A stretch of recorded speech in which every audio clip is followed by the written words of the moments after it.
Okay, so we are now at the 1 a.m.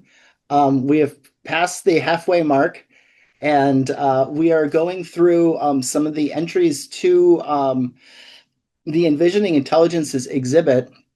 Um, we will look at all of them. Uh, we've looked at a couple, and now we're going to go to the work ReCollection. You only have 7 seconds.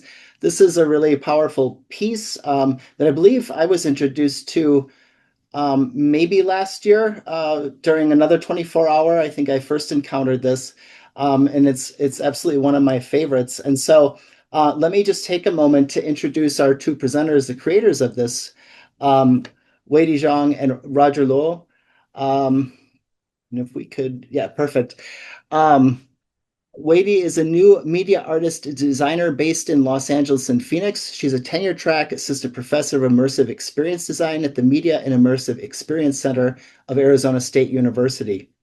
Her interdisciplinary art and design research investigates a speculative assemblage at the intersection of immersive media design, experimental data visualization, and interactive AI art. Her works have been awarded many awards internationally, and she's exhibited at international venues. As a visual designer, she worked in the award-winning visual design studios in LA, and she was selected for Walt Disney Imagineering Educational Initiative for Entertainment Design in 2015. That sounds awesome. She holds her PhD degree in Media Arts and Technology at the University of California, Santa Barbara, an MFA degree in Art and Technology at the California Institute of the Arts, and a BFA degree in Photo Media at the University of Washington, Seattle. And she has lectured at both UC Santa Barbara and the Ohio State University. And um, Rodger Luo is the chief scientist at Minus AI, a Singapore-based research-driven startup focused on leveraging AI technology to empower the creative industry. The company develops AI tools to enhance creative processes and complete work more effectively. He holds a PhD in Media Arts and Technology from the University of California, Santa Barbara, and has previously served as a senior principal research scientist at the Autodesk AI Lab in San Francisco. His artwork has been exhibited at several renowned international new media art festivals, academic conferences, and galleries, and his latest piece won the prestigious A Design Award in Italy. Welcome. Thank you so much for giving an hour of your time at a busy time of year. We really appreciate this, and I'm really looking forward to hearing what you have to say about your work.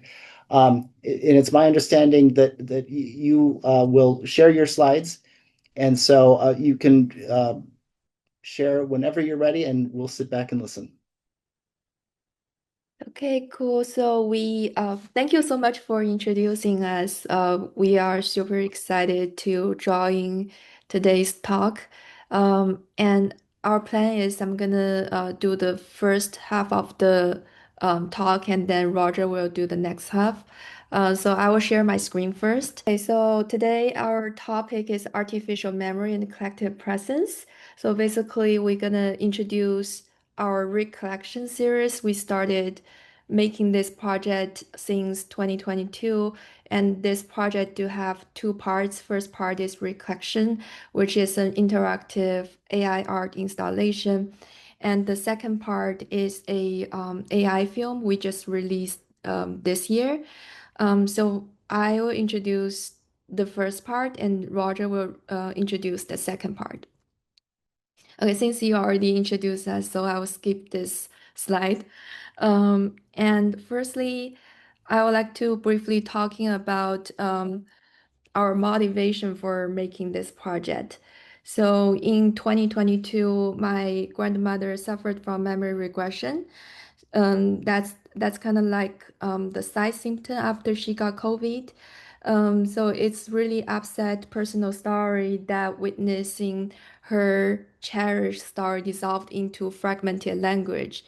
And it's also in 2022, the release of text-to-image model. I think it offers a new perspective that probably can weave what time and disease has stolen. So we came up this idea of transforming fragmented language into a full visual narrative that can blur the boundaries between imagination and remembrance. So that's kind of like very personal starting point for making this public art projects.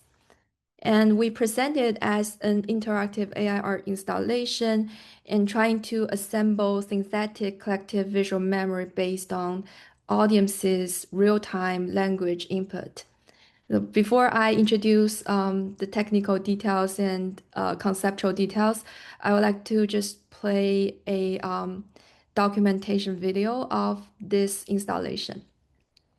Giving birth to my son was the best thing I ever did.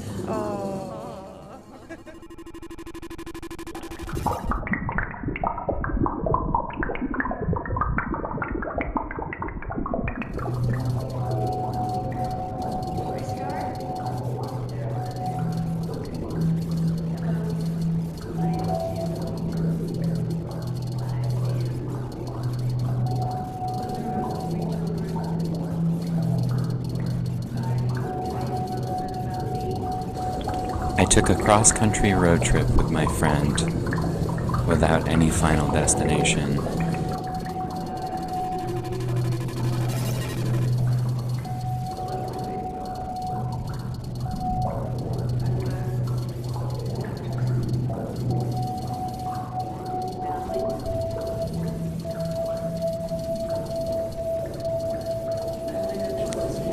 초등학교 때 나무 아래에서 친구들과 도시락을 먹었다.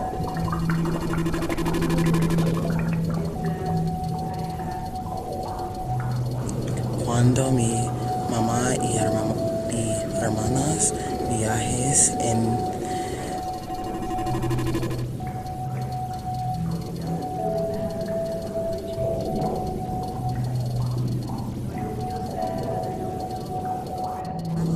jugar fútbol en el parque.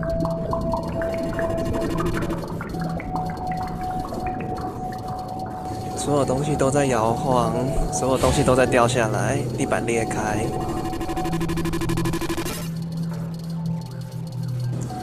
I remember going to Disney World for a Christmas party and seeing fake snow fall from the sky.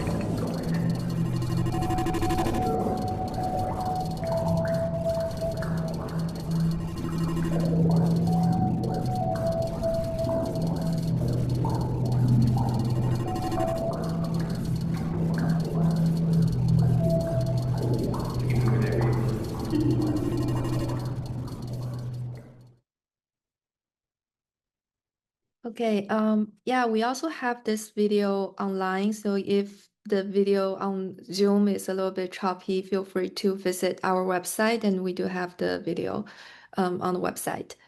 Okay, so that's ReCollection. And we started with a list of design questions related to imagination and language, alternative narratives, and visual memories. Specifically, we want to ask, when we coexist with machines, will we accumulate synthetic recollections of symbiotic imagination? And is language capable of triggering or synthesizing memories? And how does our collective memory inspire new visual forms and alternative narratives? So that's all the design questions we keep in mind when we develop this project. And we also dive into the medical humanity fields, and we found out that there's a bunch of the research that is really, we feel really resonate with. Specifically, we resonate with the idea of, instead of repairing or restore memories, we can view ourselves, view our memories as an interbodied self, as a montage, and to reimagine memories. Um, and that's the system map of our installation. So if you see from the left side, it's actually the top view of the art installation. We've invited participants to speak to our microphone, which is set in the center of the space, and they can utilize in one sentence to describe their fading memory within 7 seconds. And then we do the speech recognition to transform the voice input into text. And then we utilize the GPT-4 model to do the text auto-completion to transform the text input into a full complete narrative, adding a lot of imaginative details. And then it goes to stable diffusion, and we do the text to image and to transform the complete narrative into the generative images. And we also fine-tuning the model to make the result more related to the topics of love and loss. And the generative images went through multiple layers of image processing techniques, then presented as a real-time animation in the installation space. I want to briefly talking about our design decisions. So instead of like presenting our visual output generated by AI directly, we instead we drew inspiration from the art practices such as monotype, which is the printmaking technique tracing its origins to 1640s, and also slit scan photography, known for capturing the sequential slices of a subject over time. We aim to present ReCollection by combining the generative methodologies with fine art practices. And we try to investigate the new aesthetic that explore the fleeting visual memories, undergoing dissolutions, tilting, printing, and reprinting over time. That's the visualization of our piece. So basically, technically, we use pixel shifting, displacement, feedback system, optical flow. Specifically, we use a visual programming language that is called Touch Designer to do all the image processing and post-production process to transform the AI generative images into this very poetic visual representation of fading memories. We came up this idea in 2022, and we feel it's a very timely installation actually. So we finished it by the end of the year and submitted to IZEA, which is our first show, but it got remote. I think it got remotely presented. So our physical installation was actually in Los Angeles during the summer of 2023, and I think we got the inspiration by of the intimate, nostalgic, and vintage aesthetic of Polaroid photographs. So we have the visualization reassembled as an unfolding photo book, presenting the generative visuals within the frame alongside the descriptive sentences. However, during the exhibition, we found out that the participants often feel a disconnection between the narrative and the visuals in this edition. So therefore, we came up the second iteration of this work. That was in Vancouver's Signal Immersive Art Gallery, which is presented as part of the Vancouver International Film Festival. I believe it's in 2023, October. So in this edition, we drew the inspiration from observing people gazing at river water reflection. They often see themselves portrayed within the ripples, and it creates a really abstract, interesting visualization. So we got inspiration from there, and we adopted a circular shape and incorporating the text within the visualization as graphical components. So when the participants gaze into the visualization, they feel their memory was recreated, reflected, and reimagined. Okay. Those are the documentation image in Vancouver. And then we create a new edition that was in Budapest, Hungary. And this is a more immersive edition. So we have the projection on the curved surface mapped with 3 projectors. And this edition is more immersive and engaging in a different way.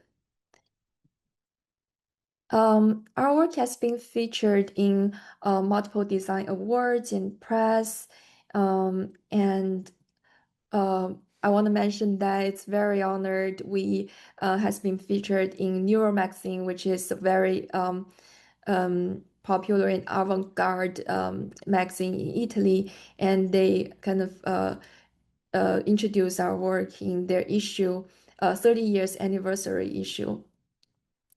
And we also write about the details of this work as a research article presented and published at ACM SIGGRAPH 2024, and in Denver. And we also presented this work. And one of our co-authors, her name is Li Jiaozichen of this paper. She's from the medical humanity fields. And she also presented our projects in the artificial intelligence in a multi-species world, which is a medical humanity research conference. And it's really interesting to share our artistic projects with people from diverse research fields and interdisciplinary research fields. And we feel so honored. And it's really interesting to hear their feedback and have a discussion. Okay, I think Rodger gonna zoom in for the next part.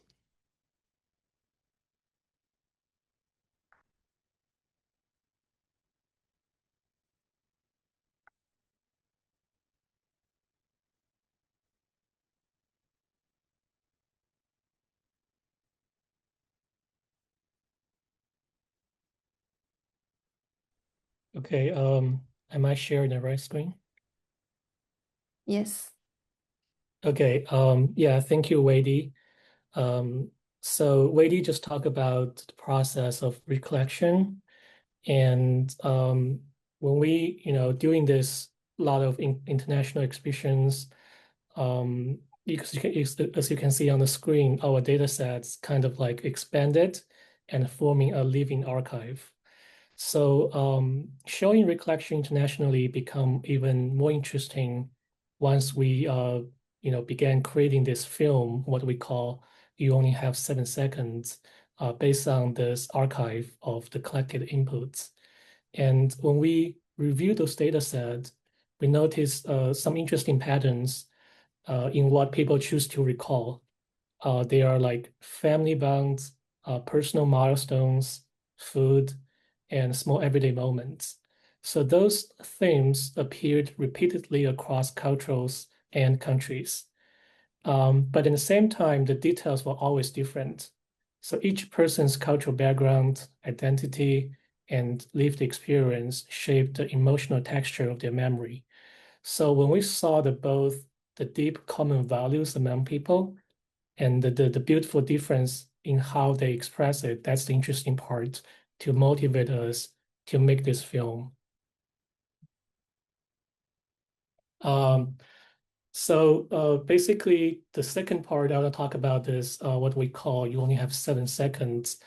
Basically, it celebrates the multiple aspects of human expression by turning intimate whispers into a shared world-building experience. And even though the memories come from many voices, together they form a collective portrait of how diverse and yet deeply connected we are. So in 2025, with participants' permission, we curated and utilized recorded data to create an AI-generated film based on the text-to-video technology. So this film captured the interplay and the synergy between participants and weaving a montage of human memory into a new sort of recollection, which views memory as an evolving selfhood, a sort of dynamic montage that forms a living archive of human history. And this is the system we use for building the film. And it's built on top of ReCollection, but with a few add-ons. So from all collected data, we carefully selected 64 sets, and each containing the original audio from the participants, the expanded text, and also the generated image. So those images served as the seed frames, which were then processed with a video model. We used Runway Gen 3 to produce 64 corresponding 10-second video clips. And by generating those different video clips from our AI video model, we make some efforts trying to maintain the coherence and the emotional resonance across visuals and themes.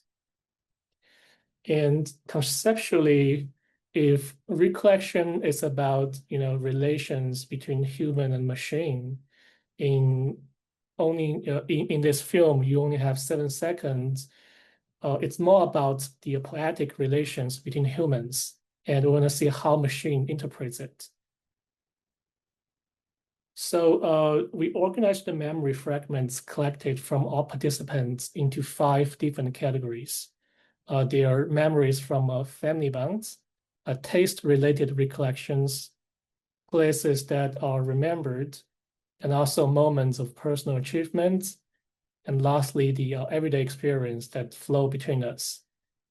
Though they seemingly pretty ordinary, those fragments often carry deep emotional resonance and together form a shared human experience. And in the movie, those themes are not fixed. They usually flow into one another, transitioning naturally and interrelating throughout the work. And the animation, the film opens as if it's telling the story of one person and his father, and gradually it evolves into a mix of voices from many different participants. And we intentionally created this illusion of a complete story, and then we gradually break it apart. And to retain the raw texture of a documentary, we kind of deliberately left in real and imperfect moments in the movie that somehow trying to enhance the storytelling. Like in the movie, we have someone testing the microphone. Someone is getting confused about process or spontaneously asking to start over. And these fragmented, unscripted clips may seem flawed, but I think they serve as a gentle reminders that this isn't a polished, edited film. It's a real, open, and collaborative process that everyone contributes to. So those are some visual details of the movie. And in image processing phase, we integrated purely noise-based picture displacements and feedback loops and the layer blurring into a visual system that simulate the way how memory usually drifts and degrade over time. And using some OpenGL techniques, we build a particle system that transforms image edges into particles and animates through turbulence dynamics. And we also used blob tracking and circular vegeting to craft aesthetics that somehow reflects a co-creative process between machine and human. And additionally, when you go to the website to see the whole movie, we somehow used the real-time audio-visual interaction, and we achieved that through FFT-based sound analysis, so that allowing the visuals to respond directly to the voice and sound. So ultimately, our goal is trying to present a visual language that emotionally resonates with each other, one that somehow merges generative AI with real-time image processing techniques. And through this, we're trying to express the abstract and also interactive experience of generating memory that in a way that feels both thematic and also experimental. This film was very lucky to be awarded as the best Prompt Magazine AI video art. That was about 2 months ago, so thank you, Prompt Magazine. And they also put our work on the cover of one of their issues, so we're super honored. And last month, we also presented this work as an academic paper and a VSARB paper session in Austria. So to wrap it up, basically through this filmmaking and also generative AI process, we want to make a data-based art piece that celebrates multiple parts of human expressions. By collecting and also reconstructing fragments of fading memories, we transfer personal recollections into shared experience that that can be collectively sensed and imagined.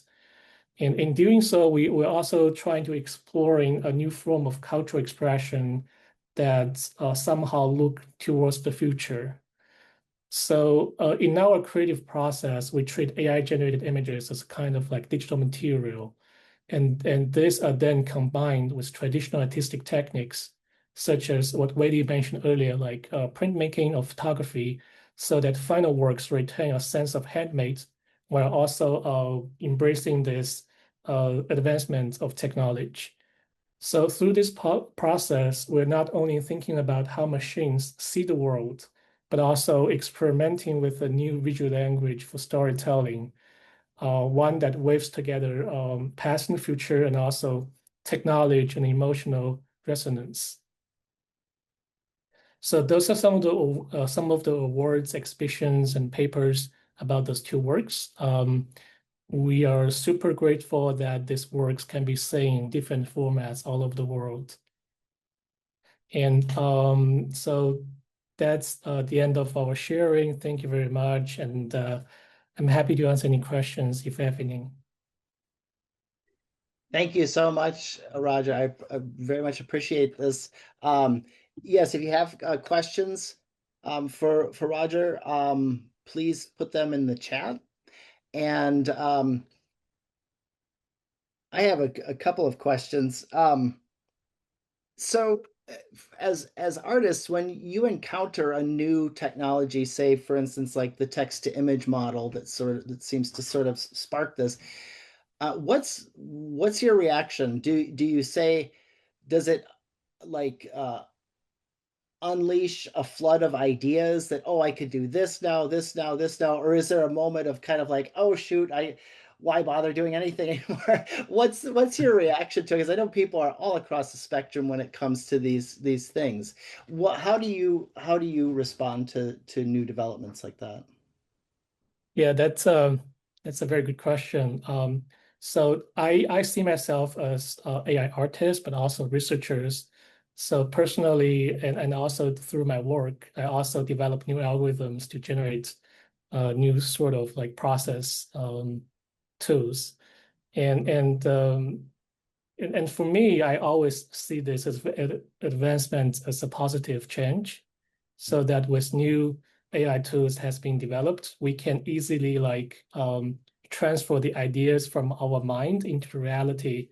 And as you can see from the process, the AI somehow make this process easier and faster. And but I also hear some negative views about these tools is because they somehow make it too easy so that people become lazy of thinking. But I think that because of the current tools, they're not accurate enough to transfer the ideas from human mind into reality. For example, when you imagine like a future thing, there may be like thousands of ways to visualize it, and AI can only like picture one of them, and maybe that doesn't really reflect what people have in their mind, and that's because of the limitation of this capability of the current AI. So back to your question, when there's a new tool come out, I always want to try them and see if they can help me to produce more interesting and accurately contents that can better reflect what I have in my mind. Interesting. I'm wondering if you have encountered any pushback or resistance around the idea of memory as a sort of collective or something that can be sort of enhanced by a computer. memory is often one of those things that we hold very like that defines us. It's who we are. It's our collection of memories. Has anyone responded in a way of like skepticism, or has it mostly been positive? We got feedback from both positively and also some people have doubts about this. In a positive way, some people said that, when they saw these visualizations, they were like, this is exactly what I have in my mind, and then have this emotional resonance. And we saw some people having tears when they saw this piece. But some other people, when they saw the visualization and the way they see the concept, they told us basically like memory, it's a very private thing, and they don't think AI can, accurately reflect what in their brain. But I think I think that's true. And the purpose of this art piece is not trying to, 100% regenerate or reconstruct the memory. I think the point is trying to build a connection between the participants and their brain through this medium. So sometimes maybe when they saw the screen, they somehow, some details in the visualization gave them some sort of motivation. I think that served the purpose. But also with the limitation of the AI, the visualization sometimes make some funny results, and that's something we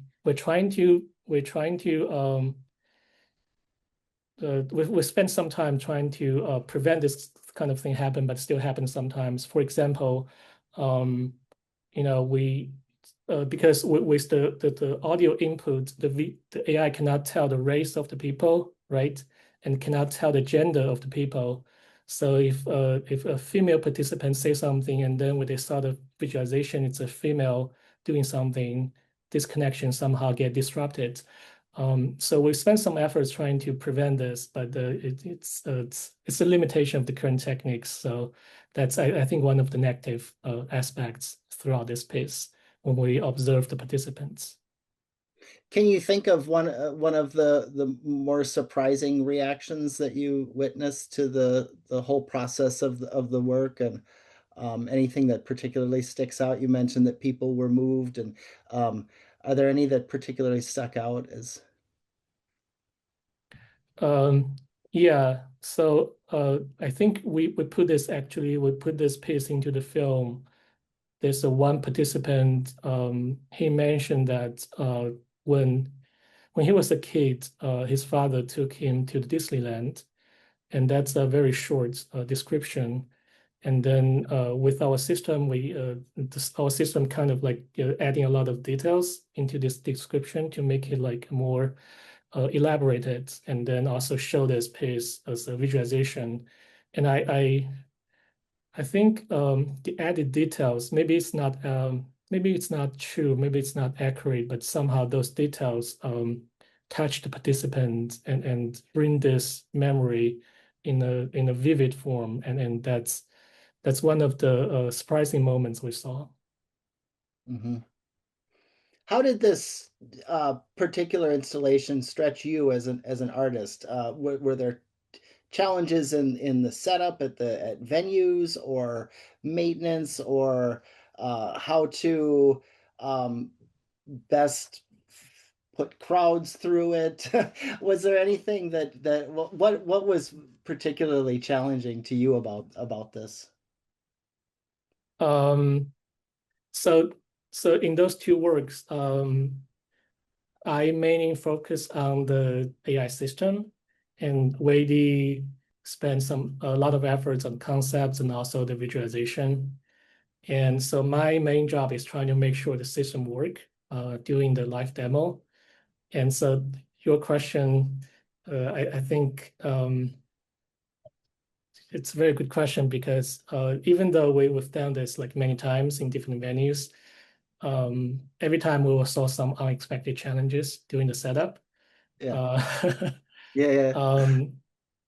Some like common things like the internet doesn't work, and another thing like because we're building an AI system, we use different APIs in our system, and sometimes the API doesn't respond, and also we don't have enough funds in the API, so it doesn't generate anything.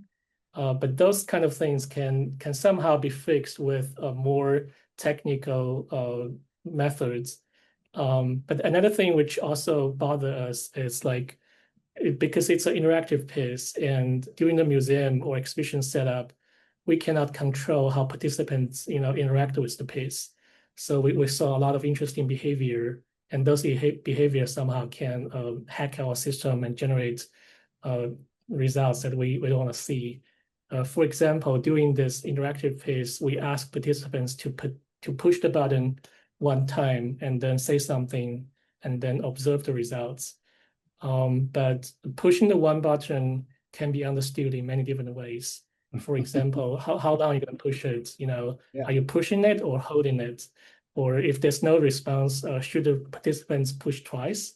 So those unexpected behaviors can somehow like break the system or make the interactive experience is not smooth.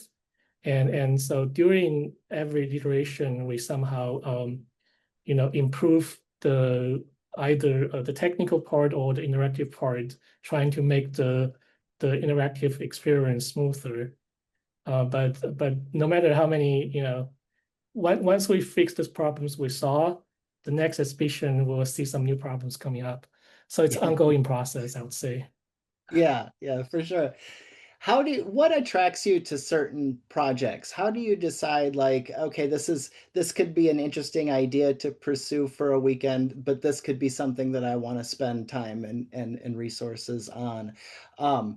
Is there a sort of criteria that you have? They say, oh, this is something that's worth investing some time in, and also secondarily, I guess, is there sort of lines through your work that you can see like, boy, I've been circling around this question over and over and over again, or I've been really obsessed with this idea. I didn't realize it was the same idea because I was coming at it from different directions. Are there through lines through your work when you look back at what you've done? Yeah, so Weidi and I have been working together for a long time. I think it's more than 7-8 years. And you only have 7 seconds. It's our third project, and right now we're working on the fourth one. And during this process, I think we have some common patterns. So for me, I'm interested in building a complex generative system that can take some sort of inputs and go through system and generate some outputs. So that's like my general idea of working on art piece. And with the AI coming up, so people are talking about, agents. So I gradually replacing the rule-based pieces in my system into the agentic parts. And I'm interested in see with a complex system, can we actually build something collaboratively together? So that's like a core in the work. And Weidi is also it's always interested in exploring and experimenting with new forms of visualization and also storytelling. And to the ReCollection, and you only have 7 seconds. We've talked about this the concept of memory for a while because both of us we have some personal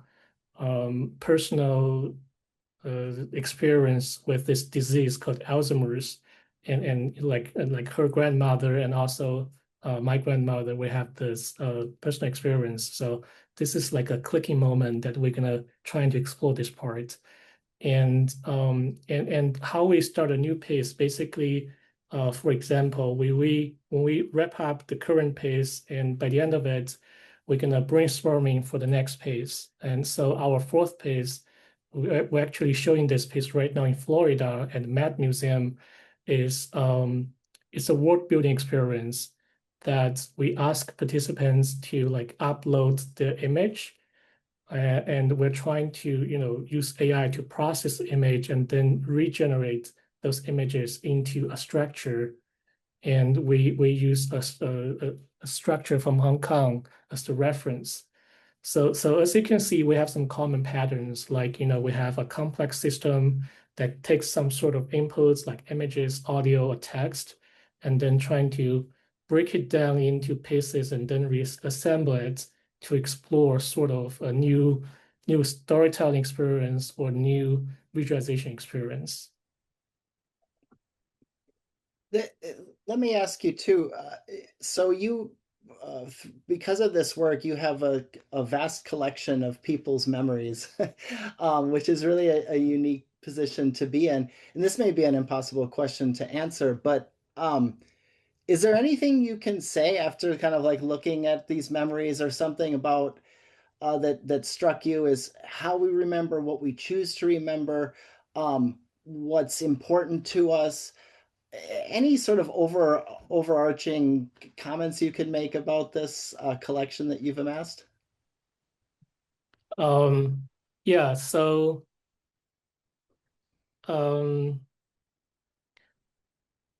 I think some common patterns people like to share with their memory, like the family details when they were young, and also food is a big part in their memories, and but a lot of them, like those daily things, they're very personal, but they like to share. I think for some reason that must be it's really unique for them. But by the end of the day, I think it's more about it's more about human relations. When once they have some sort of unique experience or relation with another person, they somehow form this as a unique memory in their mind, and then eventually they want to share it. Yeah, so based on this inspiration, that's actually inspired us to make this film, so that we can somehow observe like what kind of memories people like to share with others. Mm. Well, we appreciate you sharing your work with us this evening and taking time out of a busy time of year. Thank you to Weidi and to Rodger. Very much appreciated. And we're so happy that this work is now also part of the Envisioning Intelligences exhibit. So thank you. Enjoy the rest of your evening or day. I don't know what time of the day you're at, but again, thank you so much. Yeah, thank you, Todd. Thanks for having us. Yeah, absolutely.